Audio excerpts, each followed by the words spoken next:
పండగలైనా పెళ్లిళ్లైనా వస్త్రాలకు వేదికొక్కటే అదే SR shopping mall. Family అంతటికి unlimited offers. ఈ సృష్టిలో ఈ లోకంలో అన్నిటికంటే ముఖ్యమైనది ప్రాణం. మనం చావుని మనమే కోరి తీసుకొని వచ్చి మనం నమ్ముకున్న కుటుంబాన్ని, మన భార్య పిల్లల్ని, మన అక్కాచెల అన్నదమ్ములను కూడా రోడ్డు పాలు చేసిన వాళ్ళు అవుతాం.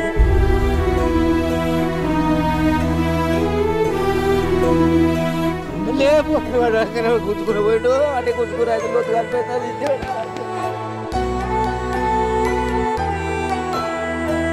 నమస్తే, వెల్కమ్ టు సుమన్ టీవీ. ఉమ్మడి నిజామాబాద్ జిల్లాలో ఆత్మహత్యలు కలకలం రేపుతూనే ఉన్నాయి. ఎస్ఐ సాయి కుమార్, అదేవిధంగా శృతికి సంబంధించి ఎవరైతే మనకి కానిస్టేబుల్ శృతి, కంప్యూటర్ ఆపరేటర్ అయినటువంటి నిఖిల్, వీళ్ళు ముగ్గురు కూడా ఆత్మహత్య చేసుకోవడం జరిగింది. మరి ఇది ఆత్మహత్యనా లేకపోతే హత్యనే అనే దానిపైన అయితే చాలా వరకు కూడా చాలా మంది ఇవాళ అనుమానపడతా ఉన్నారు. సో సాయి కుమార్ వాళ్ళ బంధువులు ఉన్నారు, ఒకసారి వాళ్ళతో మాట్లాడదాము. నా బిడ్డ కూడా హైదరాబాద్లో పోయి సీటు కట్టి అన్ని కట్టినాక చేసినాక ఆడ ఇట్లా తొమ్మిది టీచర్ దూరం ఉందట బస్సు ఎక్కడానికి కాలేజీకి పోతేందుకు. ఇక ఇప్పుడు పోతున్నాక ఉంటారుగా బడకాయగాళ్ళు, పోతున్నావా చేస్తున్నావా అని ఒకటే రోజు ఆయన కథ మమ్మీ ఇంటికి వచ్చేసింది. కాడికి వెళ్ళి 30,000 పోతేవా అని చెప్పి అప్పుడే కదా మళ్ళీ కామారెడ్డిలో మళ్ళీ కట్టిండు, కామారెడ్డిలో చదువుకుంటుంది నా బిడ్డ. ఇక్కడ ఎవరెవరు ఉంటుండే సాయి కుమార్ గారితో? అంటే మీ కుటుంబీకులు ఎవరైనా, మీ ఫ్యామిలీ మెంబర్స్ ఎవరైనా ఉంటుండేనా? మా కోడలు మా మన్మడు, ఇప్పుడు 2 years దాటి 3 years, మా మన్మడు మా కోడలు మా కొడుకు. అయితే మా బిడ్డ మొన్న హైదరాబాద్లో పోయి రాసినాక అది నా కాడికి తోపంటి నడుచుకుంటూ 1 కిలోమీటర్ 2 కిలోమీటర్ దూరం నడుచుకుందట. ఇంట్లో మోబాయి గారు పాడుకోవాలి వచ్చి వాడు గడికో సట్కాల్సి కానీ ఒక్కటే రోజు పోయింది. తెల్లారు అయితే నా 30,000 40,000 పోయినా సరే ఇంటికి వచ్చేసింది.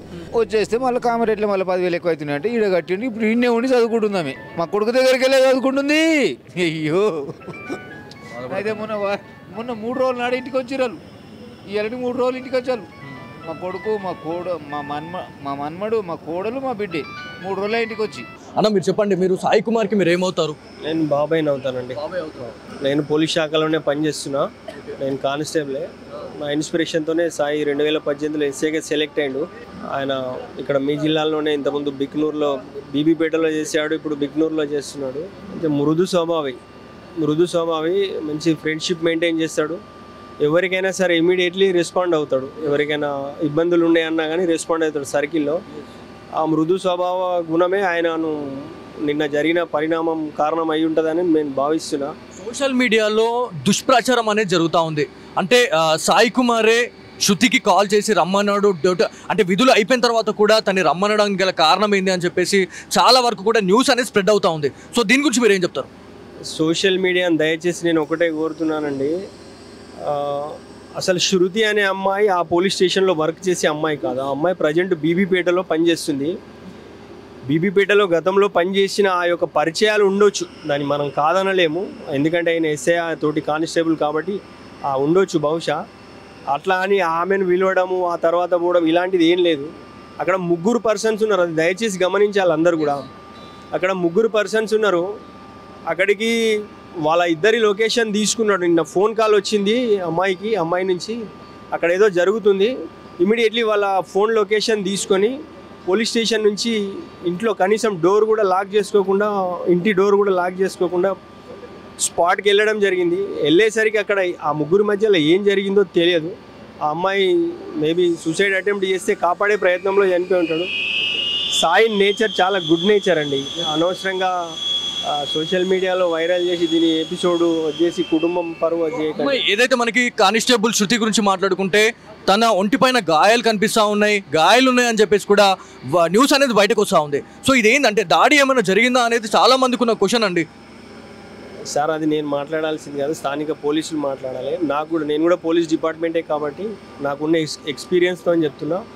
ఏదైతే నిన్న హుక్కు తగిలించి డెడ్ బాడీలను బయటకు తీసే క్రమంలో అది తగిలి ఉండొచ్చు. అక్కడ 3 ప్రాణాలు పోయినాయండి. అక్కడ గాయాల గురించి చర్చించాల్సిన అవసరమే లేదు అక్కడ.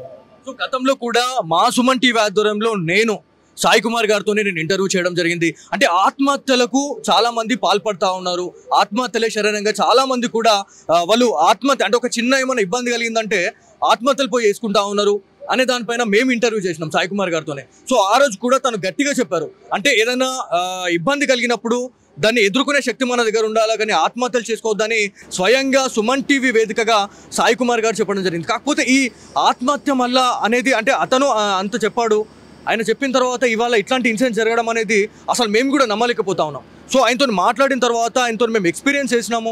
చాలామందికి అంటే బిక్నూర్కి సంబంధించిన ప్రజలతోనే చాలా మంచి రిలేషన్షిప్ ఉండింది సాయి కుమార్తోని, ఎవరైతే మన సాయి కుమార్ బిక్నూర్కి సంబంధించిన వాళ్ళతోనే. సో ఇదంతా కూడా అంటే అతను చాలామందికి చెప్పిన క్యాండిడేట్ ఇవాళ ఆత్మహత్య చేసుకోవడం ఏంది అని చెప్పి చాలామంది అనుకుంటున్నారండి.